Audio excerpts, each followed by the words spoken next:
శ్రీ గణేశ శారదా గురుభ్యో నమః.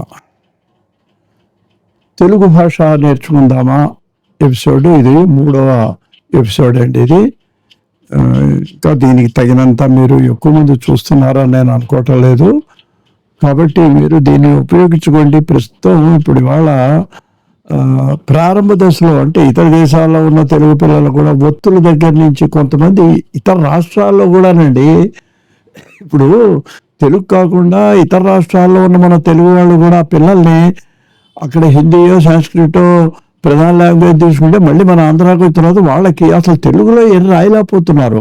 ఒత్తులు కావత్తు అంటే కావత్తు ఎలా ఇవ్వాలో తెలియదు, తావత్తు ఎలా ఇవ్వాలో ఇటు ఇవ్వాలా అటు ఇవ్వాలా అంటుంటారు. ఇటువంటి వాళ్ళ కోసం నేను ప్రారంభ దశ నుంచి కూడా దీన్ని ఈ చెప్పే ఎపిసోడ్ని 2 భాగాలు చేసి, ఒకటి ప్రారంభ దశలో వాళ్ళకి చెప్తున్నాను, రెండోది భాషా చరిత్ర చెబుతున్నాను.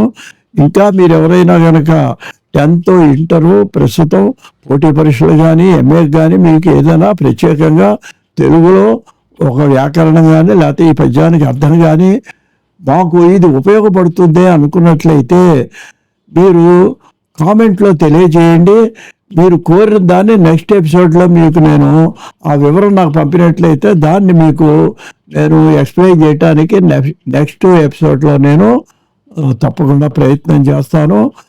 కాబట్టి దీన్ని మీరు మన ఇతర రాష్ట్రాల్లో ఉన్నవాళ్ళు, దేశాల్లో ఉన్నవాళ్ళు, వీళ్ళందరూ కూడా అలాగే తెలుగు మీద అభిమానం గల వాళ్ళు దీన్ని తప్పకుండా సబ్స్క్రైబ్ చేసి, లైక్ చేసి, మీ యొక్క అభిప్రాయాలు కామెంట్ చేసి మరి ప్రోత్సహిస్తారని నేను కోరుతున్నాను.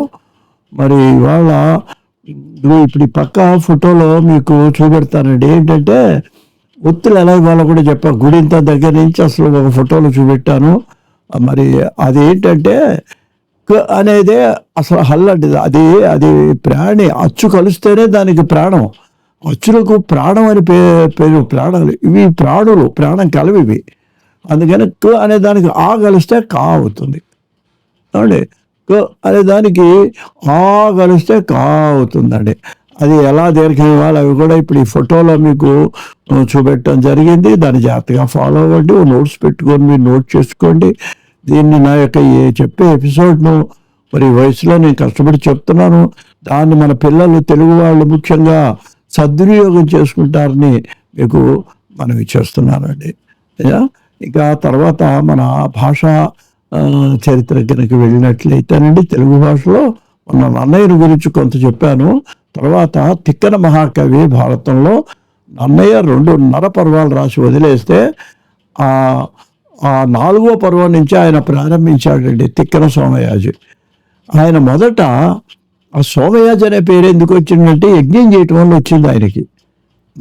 ఈయనేమో నన్నయ్య భట్టు రాజమండ్రి వాడండి, ఆయన నెల్లూరు వాడు. చూడండి తెలుగు ఎక్కడెక్కడ ఎన్ని ప్రాంతాలలో కూడా భాషను సమగ్రంగా తీసుకొచ్చి గ్రంథరచన చేయించిందండి ఆ భాషామ తల్లి. ఆయన నెల్లూరు పరిపాలించినటువంటి మనమసిద్ధి అనేటువంటి మహారాజు గారు ఆయన్ని పోషించారు. ఆయన ఆస్థానకవేండి. ఈయన యజ్ఞం చేయటానికి ముందు ఆయన ఏం చేశాడంటే నిర్వచనోత్తర రామాయణం అని అంటే కొంతమంది అండి ఈ కవులు ఇప్పటికీ ఉందండి ఆ పద్ధతి. ఏదైనా ఒక గ్రంథం రాయాలంటే ముందు శతకం రాస్తారండి. ఆ శతకం వల్ల ఏమవుతుందంటే పద్యం మీద కొంత పట్టు వస్తుంది. వచ్చిన తర్వాత దానికి ఆ గ్రంథం పరిపూర్ణంగా ఉంటుంది.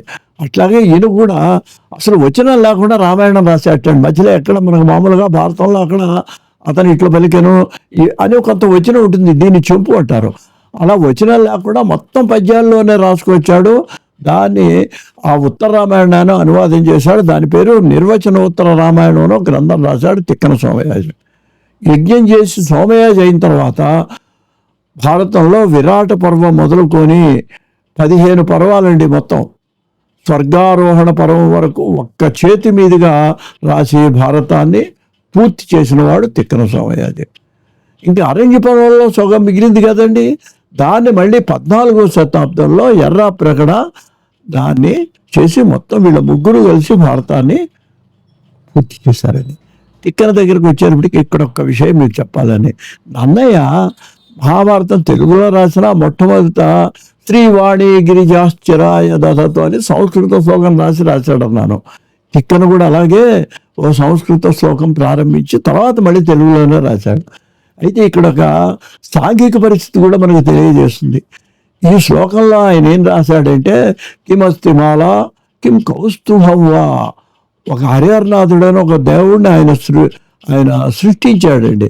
దాంట్లో అంటాడు, ఓ దేవా, నీకు పుర్రెల దండ వేసుకోవటం ఇష్టమా, కౌస్తుభ రత్నం ఇష్టమా, నీకు కాలకూట విషం ఇష్టమా, యశోదాదేవి దగ్గర పాల్దా అంటే ఏంటనమాట, శివుడికి విష్ణువుకు భేదం లేదని ఎందుకు చెప్పాడంటే, ఆ కాలంలో 13వ శతాబ్దంలో మత విద్వేషాలతో ఏం కాదండి, ఒక మతమే, దాంట్లో శైవులు వైష్ణవులు, నువ్వు గొప్ప అంటే నువ్వు గొప్ప అని ఒకళ్ళొకడు చంపుకునే పరిస్థితి వచ్చినప్పుడు ఈయన హరిహరనాథుడు అనే దేవుణ్ణి, కవులు కూడానండి మత సామరస్యం కోసం పాటుపడ్డారు.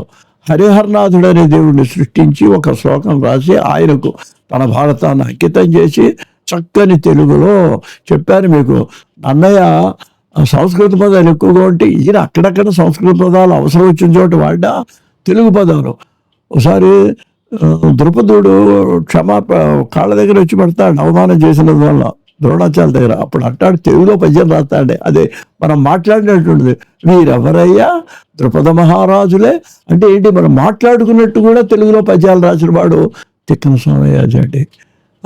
అలాగా ఆయన పద్యరచన రాసి మరి మహాభారతాన్ని ఒక్క చేతి మీదుగా 15 పర్వాలు కూర్చేశాడు.